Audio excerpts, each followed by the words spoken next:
یہ اہم اقسام ملاحظہ کریں۔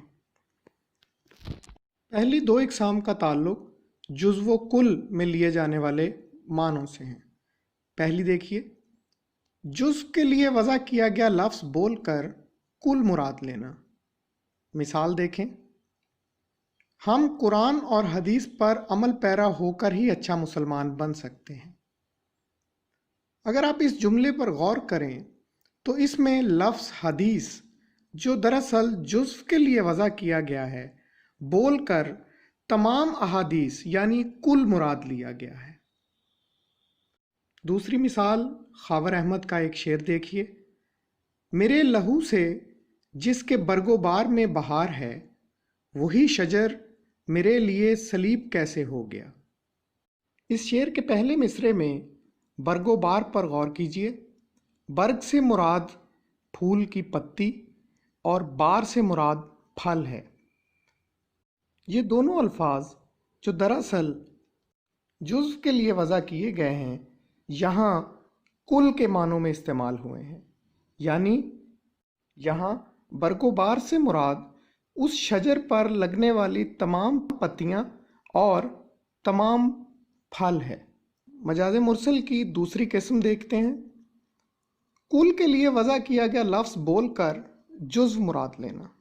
مثلاً اس کے ہاتھ پر زخم کا نشان ہے۔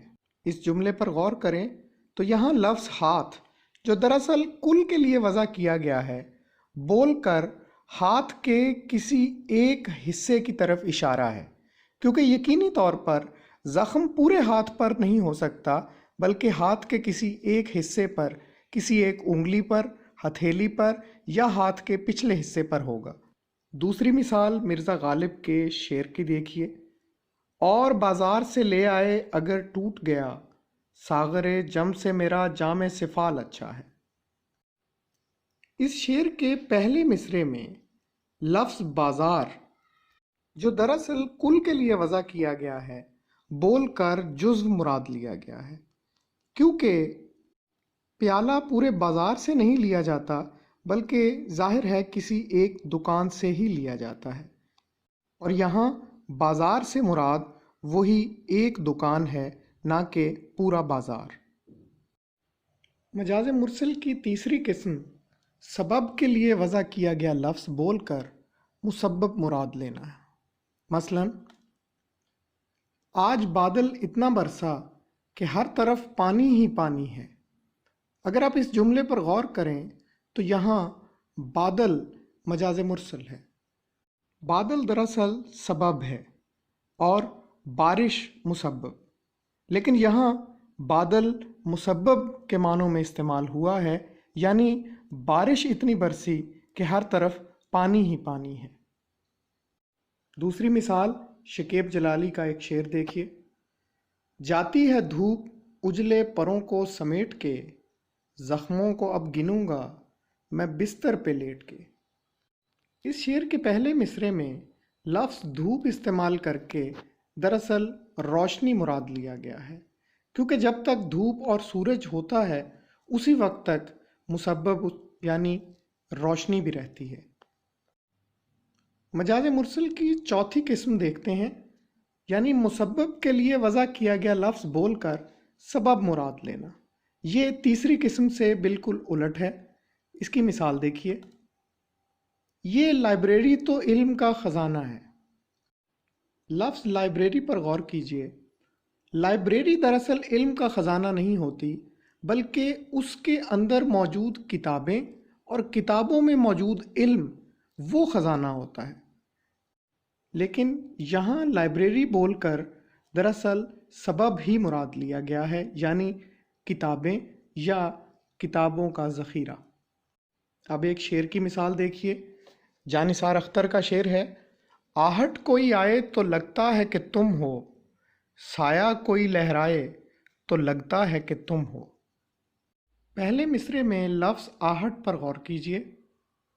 آہٹ دراصل مسبب ہے اور اس کا سبب قدم بنتے ہیں، لیکن یہاں آہٹ کا لفظ استعمال کر کے وہی سبب یعنی قدم ہی مراد لیا گیا ہے۔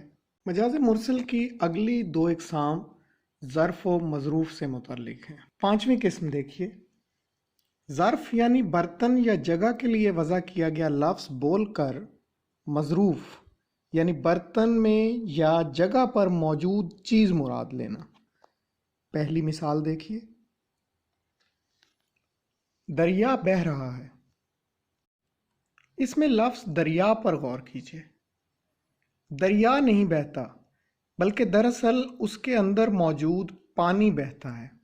گویا دریا ظرف ہے جسے بول کر اس کے اندر موجود پانی یعنی مظروف مراد لیا گیا ہے۔ دوسری مثال میر حسن کی مشہور مثنوی سحر البیان کے ایک شعر کی دیکھیے، پلا ساکیا ساغرے بے نظیر، پھنسی دام ہجراں میں بدر منیر۔ اس میں لفظ ساغر پر غور کیجیے۔ ساغر ظرف ہے اور اس کے اندر موجود شراب مظروف ہے، اور یہاں ظرف استعمال کر کے مظروف مراد لیا گیا ہے۔ مجاز مرسل کی چھٹی قسم دیکھتے ہیں۔ یہ پانچویں قسم سے بالکل الٹ ہے، یعنی مظروف کے لیے وضع کیا گیا لفظ بول کر ظرف مراد لینا۔ اس کی مثال دیکھتے ہیں، دکان سے شربت لے آؤ۔ اس جملے میں لفظ شربت پر غور کیجیے۔ شربت دراصل مظروف ہے اور جس ظرف کے اندر شربت ہوتا ہے اسے بوتل کہتے ہیں۔ تو اس جملے میں دکان سے شربت لے آؤ سے مراد دراصل دکان سے بوتل لے آؤ ہے، لیکن ظرف کی جگہ مظروف کا لفظ استعمال کر کے ظرف مراد لیا گیا ہے۔ دوسری مثال جگر مراد آبادی کا ایک شعر دیکھیے، اے محتسب نہ پھینک میرے محتسب نہ پھینک، ظالم شراب ہے ارے ظالم شراب ہے۔ محتسب جس چیز کو پھینک رہا ہے وہ یقیناً ظرف ہے یعنی شراب کی بوتل، لیکن یہاں شراب یعنی مظروف استعمال کر کے اس سے ظرف ہی مراد لیا گیا ہے۔ مجاز مرسل کی کچھ ایسی اقسام بھی ہیں جن میں ایک زمانہ بول کر دوسرا زمانہ مراد لیا جاتا ہے۔ ساتویں قسم ملاحظہ کریں، مستقبل بول کر حال مراد لینا، یا کسی شے پر آج ایسے نام کا اطلاق جو آج کی بجائے زمانہ آئندہ پر صادق آئے۔ مثلاً کسی زیر تکمیل میڈیکل ڈگری یا پی ایچ ڈی کے طالب علم کو ڈاکٹر کہہ کر مخاطب کرنا، یا جانے کا ارادہ کرنے والے کو گیا ہوا قرار دے دینا۔ میر تقی میر کے ایک شعر کی مثال بھی دیکھیے، یہ جو دو آنکھیں مند گئیں میری، اس پہ واہ ہوتی ایک بار اے کاش۔ اس شعر کے پہلے مصرعے پر غور کیجیے، شاعر ابھی زندہ ہے لیکن مستقبل میں آنکھیں مند ہونے کے بیان کو زمانہ حال پر لاگو کیا گیا ہے۔ آٹھویں قسم دیکھیے، ماضی بول کر حال مراد لینا، یا کسی شے پر ایسے نام کا اطلاق جو ماضی کے بجائے زمانہ حال پر صادق آئے۔ مثال دیکھتے ہیں، کراچی شہر کی زیادہ آبادی مہاجروں پر مشتمل ہے۔ اس جملے میں لفظ مہاجر پر غور کیجیے جو دراصل ماضی کا واقعہ ہے، لیکن اس کا اطلاق زمانہ حال پر بھی کیا جاتا ہے۔ مقبول عامر کے ایک شعر کی مثال بھی دیکھتے ہیں، خراج دیتا چلا آ رہا ہوں آج تلک، میں ایک روز زمانے سے جنگ ہارا تھا۔ اس شعر میں بھی ماضی بول کر حال مراد لیا گیا ہے۔ ماضی میں ہونے والے ایک واقعے کا اطلاق زمانہ حال پر واضح نظر آ رہا ہے۔ کسی لفظ کی خصوصیت کو ابھارنے کے لیے اس کا متضاد استعمال کرنا، مثلا کسی ان پڑھ کو علامہ کہنا یا احمق کو افلاطون کہنا۔ ایک شعر میں بھی اس کی مثال دیکھیں، مرزا غالب کہتے ہیں کہ میرے قتل کے بعد اس نے جفا سے توبہ، ہائے اس زود پشیماں کا پشیماں ہونا۔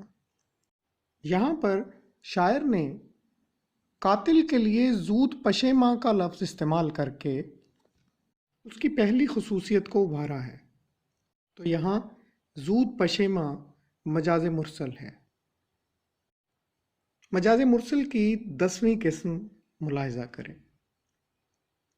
کوئی لفظ جو کسی آلے کے لیے وضع کیا گیا ہو اسے صاحب آلہ کے لیے یا اس چیز کے لیے استعمال کرنا جس کے لیے وہ آلہ بنا ہو۔ مثلا قلم کی طاقت سے ڈرو۔ یہاں قلم بول کر دراصل اہل قلم اور علم مراد لیا گیا ہے۔ قلم آلہ ہے لیکن یہاں صاحب آلہ مراد ہے۔ دوسری مثال سید محمد رند جو خواجہ حیدر علی آتش کے شاگردوں میں سے ہیں، ان کا ایک شعر دیکھیے۔ میرے بیان کو سن سن کے کانپ کانپ اٹھا، غضب یہ ہے کہ سمجھا نہیں زباں صیاد۔ زباں آلہ ہے اور اس شعر میں آلہ بول کر صاحب آلہ مراد لیا گیا ہے۔ گویا شاعر یہ بتانا چاہ رہا ہے کہ صیاد مجھے نہیں سمجھا بلکہ میرے بیان پر ہی زیادہ غور کرتا رہا اور میری کیفیت کو نظر انداز کیا۔ آج ہم نے بیان و بدیع و عروض میں مجاز مرسل کے موضوع پہ بات کی ہے۔ آج کی گفتگو کے حوالے سے آپ کے ذہن میں کوئی سوال ہو یا آپ اپنی کوئی رائے دینا چاہیں تو یہاں درج ہمارے ای میل ایڈریس پر یا اس ویڈیو کے نیچے کمنٹس میں لکھ سکتے ہیں۔ Thanks for watching. اللہ حافظ۔